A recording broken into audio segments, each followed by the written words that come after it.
Disipación de calor en componentes electrónicos. MJTI MOSFET con disipación de calor. Universidad de Pamplona, Electrónica de Potencia. Docente, Ingeniero Julio César Ospino Arias. Integrantes, John Edison Sánchez Fernández, Lady Tatiana Prieto Galíndez, Shirley Caterine Leal Helves. Estudiantes de Ingeniería en Mecatrónica. Transistor BJT.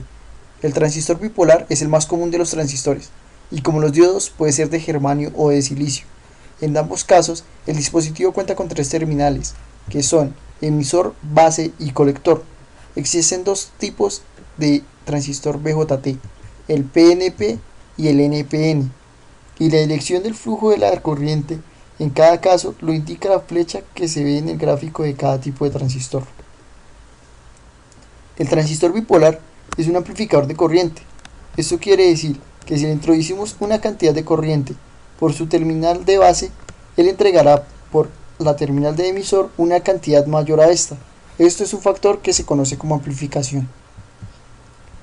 Transistor MOSFET. Los transistores MOSFET o metal óxido semiconductor son dispositivos de efecto de campo que utilizan un campo eléctrico para crear un canal de conducción. Existen dos tipos de transistores MOSFET. Está el MOSFET de canal N y el MOSFET de canal P. A su vez, estos transistores pueden ser de acumulación o de depleción. En la actualidad, los de depleción están prácticamente en desuso. Para hablar sobre la disipación del calor en dispositivos electrónicos como el BJT y el MOSFET, trataremos diferentes puntos, como son la propagación del calor en un dispositivo, el equivalente eléctrico, las resistencias térmicas, la temperatura máxima de unión y finalmente la potencia máxima disipable. Refiriéndonos a la propagación del calor en estos dispositivos, tendremos en cuenta que en la circulación de corriente por elementos conductores existen pérdidas de potencia conocidas como el efecto Joule. Estas pérdidas se presentan en forma de energía calorífica, generalmente en dispositivos semiconductores de potencia. El calor que se produce en el interior del semiconductor debe disiparse rápidamente antes de que la temperatura del encapsulado llegue al límite permitido, en el cual, al ser sobrepasado, el dispositivo se destruirá. El calor generado en la unión del semiconductor se propaga por medio de conducción al encapsulado y por convección al aire, produciendo un aumento de la temperatura del dispositivo, lo que produce una disminución en la fiabilidad del mismo e incluso lo lleva a la destrucción de las uniones. La capacidad de disipación de calor en el ambiente varía de acuerdo al encapsulado. En los semiconductores de potencia, la disipación es demasiado pequeña, por lo cual es necesario la implementación de radiadores o disipadores de calor, los cuales permiten que la temperatura interna del encapsulado no aumente de manera crítica, dirigiendo el calor hacia el medio ambiente. El diseño térmico de los semiconductores se realiza bajo una analogía de las ecuaciones térmicas y la ley de Ohm. El paso de corriente produce un aumento en la temperatura de unión. El calor pasa del punto más caliente al punto más frío, con mayor o menor dificultad dependiendo de la resistencia térmica que encuentre a su paso. Esta resistencia se mide en grados centígrados por vatio. El equivalente eléctrico del proceso térmico consiste en la diferencia de temperatura, que es análoga a una diferencia de potencial o tensión. El flujo calorífico es análogo al flujo de la corriente y la resistencia térmica es similar a la resistencia eléctrica. Aplicando el principio de la analogía de las magnitudes eléctricas y térmicas, se llega a la siguiente ecuación, por medio de la cual se determina el tipo y longitud de disipador a implementar en el semiconductor. Claramente, a menor valor de resistencia, será más fácil evacuar el calor y será menor el incremento de la temperatura de unión para una misma potencia eléctrica disipada. La resistencia térmica desde la unión del semiconductor hasta el medio ambiente se puede dividir en varias resistencias térmicas. La resistencia unión ambiente se puede descomponer en la suma de la resistencia unión encapsulado y la resistencia encapsulado ambiente, la cual se subdivide en la suma de la resistencia encapsulado disipador y la resistencia del disipador. Vamos a hablar de cada una de ellas. Resistencia unión encapsulado. El foco calorífico se genera en la unión del cristal semiconductor.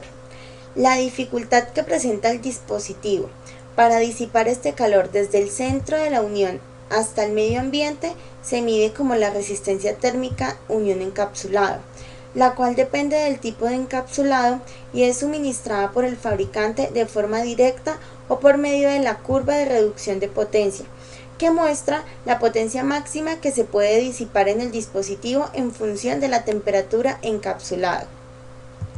La pendiente de la recta es inversa a la resistencia unión encapsulada. Resistencia encapsulado disipador. Esta resistencia está condicionada por el tipo de encapsulado y el tipo de contacto entre el encapsulado y la aleta refrigeradora, cuyo valor depende del sistema de fijación del disipador, del grado de contacto entre las superficies e incluso de la fuerza que se aplique en los tornillos de la fijación.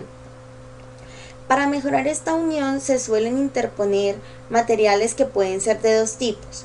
Primero, pastas de silicona, que mejoran el contacto en las superficies o láminas.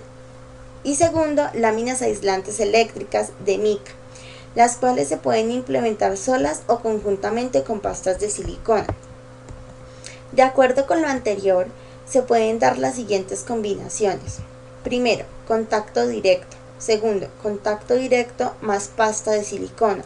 Tercero, contacto directo más mica. Y cuarto, contacto directo más mica más pasta de silicona. Resistencia de disipador. Es en realidad la resistencia disipador ambiente y representa la oposición al flujo de calor desde el elemento disipador al aire o medio ambiente. Depende de factores como la superficie, el color o la posición del montaje. Una vez calculada, se elige la aleta refrigeradora. En primer lugar, se tiene en cuenta que el tipo de encapsulado del dispositivo sea el adecuado para el montaje del disipador. Y en segundo lugar, para el caso de grandes disipadores, es necesario calcular la longitud del disipador y cortar la adecuada, para lo cual se debe acudir a las gráficas que ofrecen los fabricantes que representan la resistencia en función de la longitud del disipador. Temperatura máxima de unión. Representa el límite superior al que no debe llegar la unión y menos sobrepasarlo si queremos evitar la destrucción del dispositivo. Se encuentra en los datasheets de cada dispositivo. El objetivo principal será mantener la temperatura del encapsulado por debajo de este valor, para lo cual se toma un factor de seguridad K, cuyo valor de temperatura de unión estará entre el 50% y el 70% de la temperatura máxima de unión, obteniendo la siguiente ecuación. Temperatura de unión igual al coeficiente de seguridad por la temperatura de unión máxima. Potencia máxima disipable.